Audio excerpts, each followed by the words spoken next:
شهر رمضان الذي أنزل فيه القرآن هدى للناس وبينات من الهدى والفرقان فمن شهد منكم الشهر فليصمه ومن كان مريضا أو على سفر فعدة من أيام أخر يريد الله بكم اليسر ولا يريد بكم العسر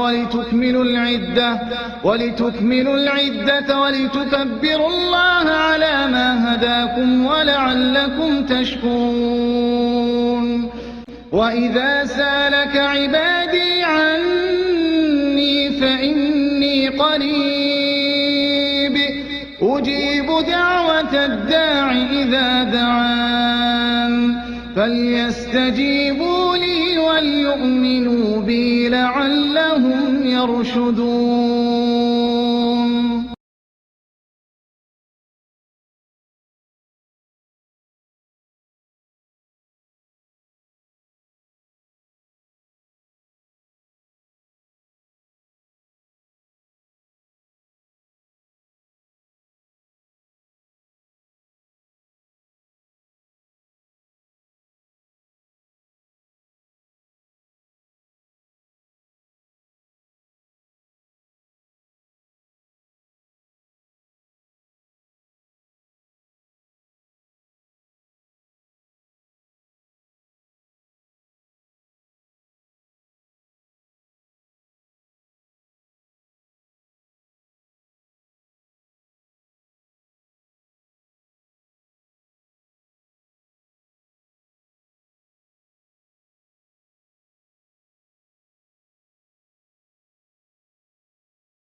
Mineşşeytanirracim. Bismillahirrahmanirrahim.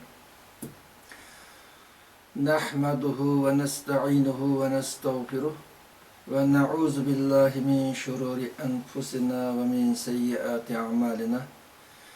Men yehdihillahu fela mudille leh ve men yudlil fela hadiye leh. Ve neşhedü en la ilahe illallah vahdehu la şerike leh. Ve neşhedü enne Muhammeden abduhu ve resuluh. Biz bugün bu görüşüş münasebeti bilen toxtalmoqchi bo'lgan mavzu Ramazan'nınki ahamiyati ve hikmeti hakkında qisqacha to'xtalamiz. Ramazan'nınki hikmeti ve bunun ahamiyeti hakkında to'xtalishdan burun dünyanın her qaysi joylarida Ramazan'ni kutilish uchun hazırlık qilayotgan barliq mu'min musulmon qarindoshlarga salom yo'llaymiz. Shu qarindoshlarga Ramazan'ni Allah ve Allah'ın peygamberininkki iradasiga loyiq bir shaklda mukammal ixlos bilan o'tkazishga Allah'ın muvaffaq qilishini Allah Teala'dan dileymiz. Biz Ramazan'dan ibaret bu erkan-ı İslam'nınki bir olan, yani İslam'ın asasık bekitilgen 5 türlük prensipten birisi Ramazan ayda roza tutuş. Bu mevzunu izahlaşqa, bunu hikmetli bayan qilishqa kirishdan burun bu haqdaki bir ayet bilen sözümüzü başlayımız teberrüken. Qalallahu Teala fi kitabil aziz. Ya eyyühellezine amenu kutibe aleykumus-siyamu kema kutibe alellezine min qablikum leallekum tettekun. Yani Allah Teala bu ayetten müminler sizlerge Ramazan'ın rozası farz kılındı. Xuddi sizlerden ilgari o'tgan ümmetlerge farz kılıngan o'xshash. İslam takvadarlıktan kol keltirişini şöyle dedi. Bu ayetten Allah Teala Ümmet-i İslamiye'ye haber verdi ki sizge Ramazan ayında roza tutuş farz kılındı. Şu ayetin hükmü arkalık her bir akıl bağlı olan mümin Müslümangan Ramazan ayında bir ay roza tutuşunun ki farz işgelliği şu ayetin hükmü bilen sabit bulur. Bu hükümne tekitlediğin başka ayetler vurgulayan hadisler mevcut. Ayetin mezmununda Allah Teala şunda haber verdi ki yaptı başlaştı Allah Teala ya eyyühellezine amenu de başlaydı. Mesela ya eyyühennas ya başka kelimelerini işletmeyi bir yerden ya eyyühellezine amenu de muş ayet bilen hitap kılınavatkan kişilerin ki imanın ibaret bu mukaddes sübetlengen kişilerini muhatap bir vatıda Allah Teala. Yani muş ayet bilen hitap kılınavatkan kişilerin ki imanın ibaret muş sübetlep durup mümin Müslümanlar sizlegen Ramazan'ın roz farz kılın dedi. Degenem her bir mümin Müslüman Allah tarafından şunun verilgen iman degen muşu nimetinin ki kadrini tunuş, muşu nimetinin takazası boyunca bu Allah'a işiniş ve onundan başka itikat kılış işinişki tegişlik İslam'ın prensiplerinin hemmege işengen kişi oğandaki siz bu Ramazan'ın rozasını elbette becer keltirisizle demek ki kişilerin müminlik degen müsbet bilen müsbetleş arkalık Ramazan'ın rozasının farz kılınganlığını haber verişi Allah Teala'nın muş ayet bilen hitap kılınavatkan kişilerin ki Ramazan'ın rozasını sel karmaslığı fırsatını koldan vermeslik katli muş rozanın ihlas samimiyet bilen ada kılışığı teşebbüs kılış için Allah Teala bir adam iman degen süpetlep durup bulanı bu Ramazan'ın farz kılınışını ve bu hükmünü bayan kılıvatıdı. Demek ki bu ayetin birinci cümlesini altkan bizim dersimiz her bir mümin Müslüman degen elbette Allah tarafından farz kılınan her bir farzını katli becer keltirilişi lazım. Şunun olan birge Ramazan'dan ibaret. Allah tarafından farz kılınan bu farzını elbette becer keltirişi lazım. Degen düşünç namayın bulurdu. Şuna biz dünyanın hayır yaşamayla kaysı milletin buluştuğunu dikkat edinizler. Allah'a işengen her bir insan elbette Ramazan ayı bir ay roza tutuşundan ibaret Allah'ın bu buyruğunu katli koldan vermezdi ki sel karmazdı ki bunu mükemmel bir şekilde bu fırsatın paylaşması lazım dedim. Yani ayetin ikinci cümlesindeydi Allah Teala. Bu sizdeki Ramazan ayında bir ay roza tutuş farz kılındım. Sizlerden ilgili etken kişilerge farz kılıngan okşaş dedi. Ve de sizlerden ilgili etken kişiler de bu ilgili etken kişilerin kim geldiğini bayan kılmadı. Bayan kılmayı icmali halette bunda oturup koyunum ve şundan bir okumuş değil ki bu Ramazan'ın rozası Allah tarafından inanıp peygamber vaadilgen tarihten bir dünyada ötken her kanda millet farz kılıngan degen çıkadı. Sizden ilgirikilergemin farz kılıngan dediğinin her kanda bir ümmet, her kanda bir milletke Allah tarafından peygamber kegemiz onu roza tutuş farz kılıngan. Meyl onun ki roza tutuşun bekitilgen vaktinin ki miktarı şu vaktinin ki kaysi pesli kaysi günlerge doğru geliş onu fark kılışı mümkün. Ama demek her kanda milletke elbette Ramazan farz kılıngan. Bu fakat sizden farz kılıngan ibadet emez. Sizden ilgili etken ümmetlerge o roza tutuş farz kılıngan. Şunun sizden Ramazan ayıdır roza tutuş. Sizden farz kılındı. Dep Allah Teala roza tutuştan ibaret bu İslam'ın en asas ruknunun ki bir olan bu ibadetten fakat ümmeti Muhammedi'ye has emez gene. Ondan başka ilgili etken ümmetlerge o meyli İbrahim Aleyhisselam'dan olsun, meyli Musa aleyhisselam, İsa aleyhisselam, bunun da başka peygamberler olsun. Şularning ümmetigimin roza tutuşunun ki farz kılınganligini işaret qilib demek ki biz Allah tarafından peygamber ve etilip imandan ibaret bu nimetki müşerref olan her bir insan ta Adem Aleyhisselam'ın devrinden tadı. Okşamagan şekilden bunlara roza tutuş farz kılıngan degan bu hukum şu ayetden çıkan cümlesinden. Ayetin ahiri deydi Allah Teala لَعَلَّكُمْ تَتَّقُونَ. Bu sizden ve sizin ilgili etken ümmetlerge hemmenlege Ramazan farz kılındı.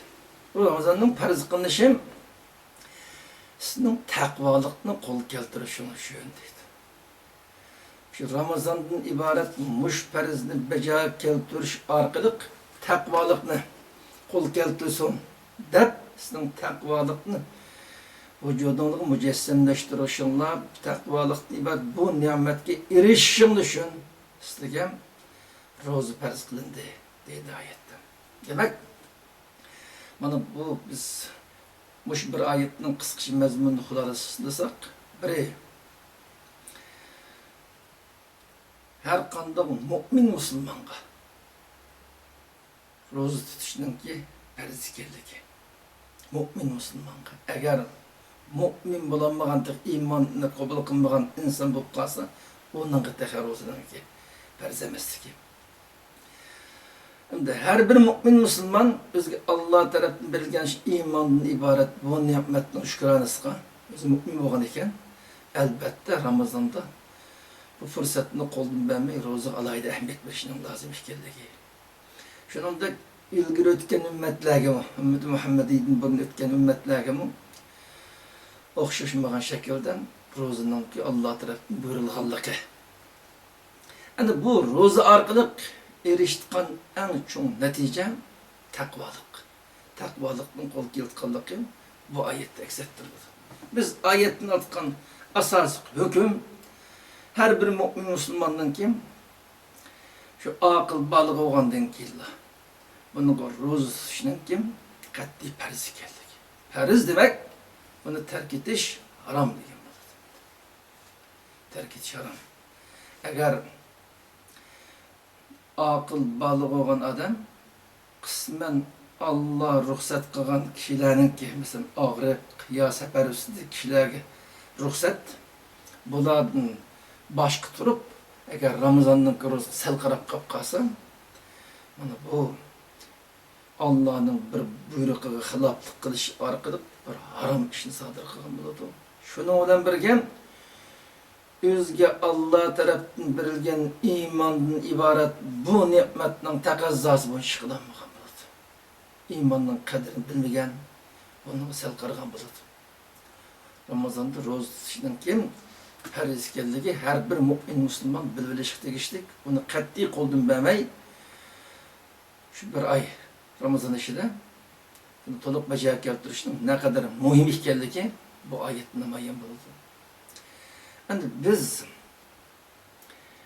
şu roza tutuş orqali taqvolikni qo'lga keltirganligimiz yani oyatda ochiq ifodalanadi. Endi roza tutishning ki mayli ümmeti Muhammadiy olsun, mayli ilgari o'tgan ummatlarning o'rtaq roza tutishga Alloh tarafından buyurilganligi. Endi oxiridan taqvolikni qo'lga keltirish Ramazon bilan bo'lganlik bayon qilinadi. Demek ki mayli ümmeti Muhammadiga olsun, biz Müslümanlarga, mayli ilgari o'tgan payg'ambarlarning ummatiga olsun, Allah tarafından roza tutishga burilishi şu bende ölen Allah'ın otursun alaqının kuchayışı. Bendenin takvalıkını kol keltirişi, takvalıkını kol keltirgandan keyin Allah'a muqarrab bo'lmoqchi. Bu takvalıkını kol keltirishning asosiy omillaridan biri Ramazon ekanligi qayd qilinadi. Masalan, o takvalıkını kol keltirishning asosiy omillarining qatorida masalan Allah ve Allah'ın peygamberinin bütünlüğü buyruklarını beca keltiriş. Nemi buyurgan bolsa, buyruklarını beca keltiriş. Nemeden çekmegen bolsa, o çeklemelerinin qat'iy qo'l uzish.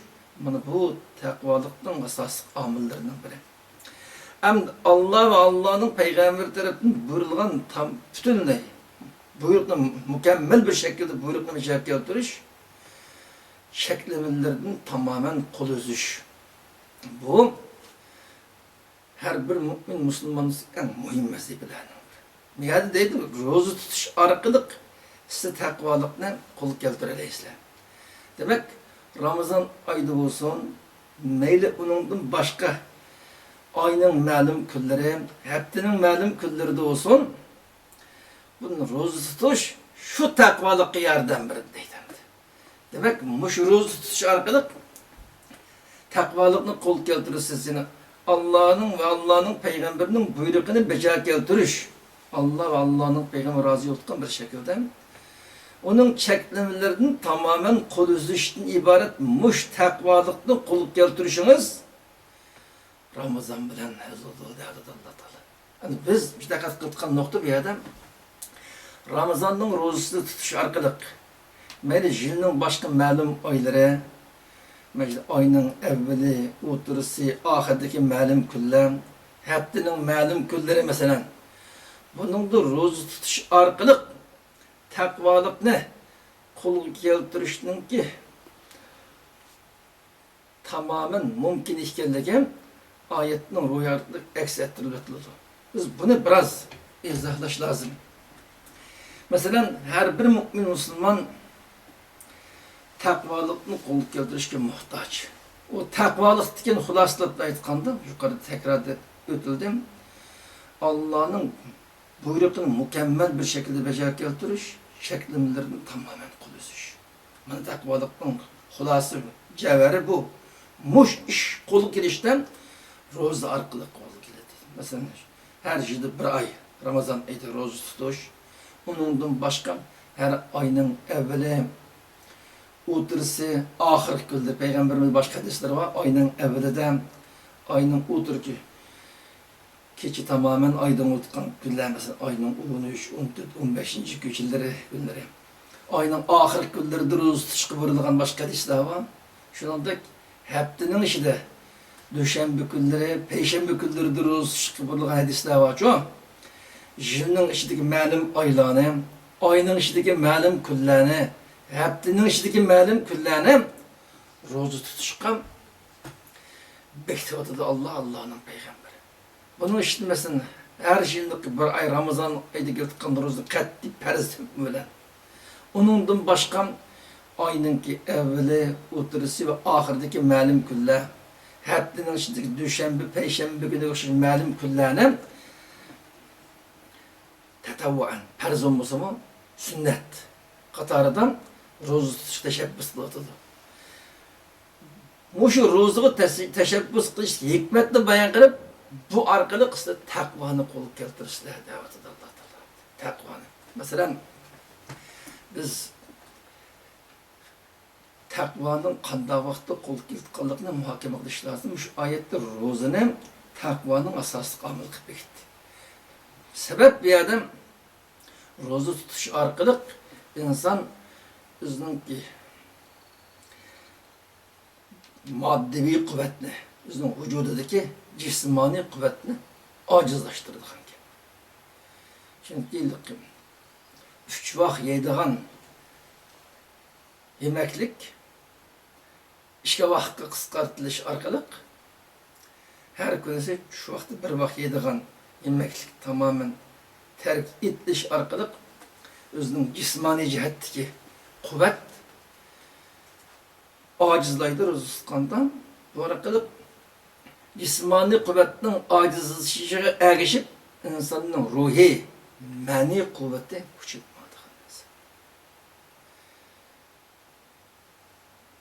Yani bu insanın vücudundaki maddevi kuvvetinin acizleşi, manevi, ruhi kuvvetinin küçüğüşü takvalıkta bu birinci kademe. Maddi kuvvet küçüp ketkendiğinden keyin insanın cisminde havaya heves. Yani bu tabi küçüp sıkın narsa. Mesela bir adam rozu tutuş arkalık bir neçe türlük Allah'ıyla hasılı biri Bizim yemek içmekni azaytish orqali moddiy quvvatni azaytish. İkinciden yemek içmek cinsi münasebet bulan normal öz yoldan mubah olan işlerini katarıdır. Mubah. Ramazan'da buyuruş arkalık meyli perzde olan yoldan olsun Ramazan ayında okşaş ve sünnet olan yoldan olsun başka külerdeki okşaş mubah olan işlerden özünü kontrollük kılışını çiniktiriş arkalık şer'en çeklengiş işlerden özünü kontrollük dışı üretmek bir yer. Yani bir alaylık bu cismani kuvvetinin acizlap, mani kuvvetinin küçüğüşü, ruhunun küçüğüşten maksat kılmasını onun olan birge çok bir çenik duruş var.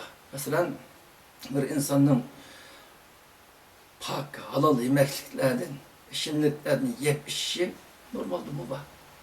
Özünün ayarlarıyla cinsi münasebet ötküzüşü normalde mubah. Ramazan'ı buyuruş arkalık meyli perzi olan yoldan olsun, meyli nefli olan yoldan olsun. Bu işlerden özünü kontrollük kılıştı, çeniktirlik, meşgullik. Sen en evvel gerçi yemek içmek üzere hususi münasebet sen halal olan olsun mu? Ramazan ayda bir ay, gündüzü tamamen bunundan sakınırsa. Diş aralık halaldın, mubahdın, özünü tutuluş arkalık, haramdın özünü tutuluşka ul hazırlamak. Mesela bir adam Allah'ın şu buyruğu esasen özgü şer'en halal kılıngan yemek içmek, hususi münasebetin özlü kontrollüklerlesan, ama bu vaktan şer'en haram kılıngan, haram yemeklik, haram boğan işimlik, haram boğan münasebetlerden özünü elbette kontrollüklerleydi. Bana bu özünün vücudunun,